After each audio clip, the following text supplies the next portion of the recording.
ଭଲ ପାଇବା ନାହିଁ ଏଇଟା ଆଗରୁ ଜଣା ନଥିଲା କି ମୁଁ ତ ଯେତେବେଳେ କହିଛି ସବୁବେଳେ କହିଛନ୍ତି ଯେ ଇଲେକ୍ସନ୍ ବେଳକୁ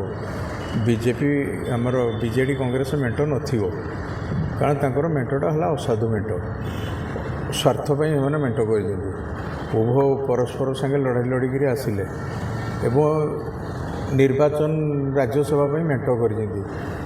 ତାଙ୍କ ଦୁଇ ଦଳ ଭିତରେ ବିଦ୍ରୋହ ହେଇଛି କେହି ଚାହୁଁନଥିଲେ ମେଣ୍ଟ କରିବା ପାଇଁ ତାଙ୍କ ମୁଖିଆ କାହିଁ ମେଣ୍ଟ କଲେ ତାଙ୍କ ମୁଖିଆ କ'ଣ ଯାହା କରୁଛନ୍ତି ମୁଖିଆ ଠିକ୍ କରୁଛନ୍ତି କି ମୁଖିଆ ଠିକ୍ କରୁଥିଲେ ଆଜି ସରକାରରୁ ଯାଇଥାନ୍ତେ କି ସେ ମୁଖିଆକୁ ଉପରେ ଯିଏ ମୁଖିଆ ଅଛନ୍ତି ସେ ଇମାଚ୍ୟୁର ପଲିଟିସିଆନ୍ ସେ ଜଣେ ରାଜନୈତିକ ବ୍ୟକ୍ତି ନୁହନ୍ତି ବାବାଜୀ ହେଇଛନ୍ତି ସେ ବାବାଜୀ ମାନେ ଯଦି ରାଜନୀତି କରିବେ ଯାହା ହୁଏ ଏହା ହେଇଛି ଆଉ କ'ଣ ଯାହା ଆନ୍ସର୍ ବାହାରିବା କଥା ସେଇଆ ହିଁ ଠିକ୍ ଆନ୍ସର୍ ବାହାରିଲା ନା ଦିଲ୍ଲୀପ ରାୟ ଗୋଟେ ଶକ୍ତ ମାନେ ଆପଣ ଗୋଟେ ବଡ଼ ଗୋଟି ଚାଳନା କଲେ କିଛି ଗୋଟି ଚାଳନା କିଛି ହେଇନି ବିଜେଡ଼ି ଏବଂ କଂଗ୍ରେସ ଭିତରେ ବହୁତ ବିଧାୟକ ଉଭୟ ଦଳରେ ଚାହୁଁନଥିଲେ ଯେ କଂଗ୍ରେସ ଆଉ ବିଜେଡ଼ିର ମେଣ୍ଟ ହେଉ ପରସ୍ପର ସାଙ୍ଗେ ଲଢ଼ି ଲଢ଼ିକିରି ଆସିଥିଲେ ତେଣୁ ସେଇଟା ହିଁ ମୁଖ୍ୟ କାରଣ ଆଜି ଯେଉଁ ଦେବୀ ରଞ୍ଜନ ତ୍ରିପାଠୀଙ୍କର ମୁଁ ବାଇଟ୍ ଶୁଣୁଥିଲି ସେ ସେଇ ଏକ୍ଜାକ୍ଟ ସେଇ କଥା କହିଛନ୍ତି ଏଇଟା ଆମେ ବି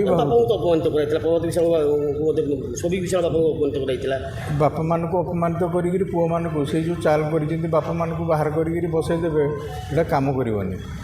ପୁଅମାନେ ବାପାମାନଙ୍କର ଯଦି ନବୀନ ବାବୁ ତାଙ୍କ ପୁଅର ହେଲେନି ବୋଲି ସେ ଯାହା ଭାବୁଛି ସବୁ ବାପାମାନେ ନିଜ ପୁଅର ହେବେନି ଆପଣ ଦଳର ବରିଷ୍ଠ ବିଧାୟକ ଉପରଟା ହୁଇସିଲ୍ ଆସିବ ବିଜେଡ଼ି ସଫା ହେଇଯିବ ଏହା ଗୋଟେ ମାନେ ପ୍ରଥମ ଏଇଟା ହୁଇସିଲ୍ ଆସୁ ନ ଆସୁ ତ ତାଙ୍କ ଭିତରେ ସେମାନେ ଲଢ଼ା ଲଢ଼ି ହେଇକିରି ସରିଯିବେ ଆଉ ଅଳ୍ପ ଦିନ ଦେଖନ୍ତୁ ଆପଣଙ୍କ ଭୂମିକା କିଛି ଦରକାର ନାହିଁ ଆମର କିଛି ଭୂମିକା ଦରକାର ନାହିଁ ବିଜେପି କିଛି କରିବା ଦରକାର ନାହିଁ ଆଉ ବିଜେପି ବି କିଛି କରୁନି ବିଜେପି ତା ଷ୍ଟାଣ୍ଡରେ କ୍ଲିଅର୍ ଅଛି ବିଜେପି 22ଟା ଭୋଟ୍ ବଳକା ଥିଲା 22ଟା ଭୋଟ୍ ବଳକା ଅଛି ବିଜେଡ଼ିର ଥିଲା 18ଟା ବିଜେଡ଼ି କ୍ୟାଣ୍ଡିଡେଟ୍ ଜଣକୁ ଦେଲାନି ଦେଲା ତ ସେ ଜଣକୁ ଦେଲା ସେ 18ଟା ପାଇଥିବ ସେ 18ଟା ପାଇନି କେତେ ପାଇଥିବ ସେ ବୁଝି ଜାଣିଥିବେ ଯଦି 18ଟା ତାଙ୍କ ନିଜର ଭରସା ନଥିଲା କ୍ୟାଣ୍ଡିଡେଟ୍ ଦେଉଥିଲେ କାହିଁକି ନବୀନ ବାବୁ ତାଙ୍କର ଇଜ୍ଜତଟା ରହିଥାନ୍ତା ଯଦି ସେ ମୂଳ ତାଙ୍କର ଦ୍ୱିତୀୟ କ୍ୟାଣ୍ଡିଡେଟ୍ ଦେଇନଥାନ୍ତେ ସେ ବୁଦ୍ଧିମାନର କାମ କରିଥାନ୍ତେ କିନ୍ତୁ ତାଙ୍କୁ କିଏ କେତେବେଳେ କେଉଁ ବୁଦ୍ଧି ଦେଉଛନ୍ତି ସେ କାହା ବୁଦ୍ଧିରେ ଚାଲୁଛନ୍ତି ପର ବୁଦ୍ଧିରେ ଚାଲିଲେ ଖାଲରେ ପଡ଼େ ଯେ ମଣିଷ ତାଙ୍କର ଏହି ଅବସ୍ଥା ହେଇଛି ସେ ଖାଲରେ ପଡ଼ି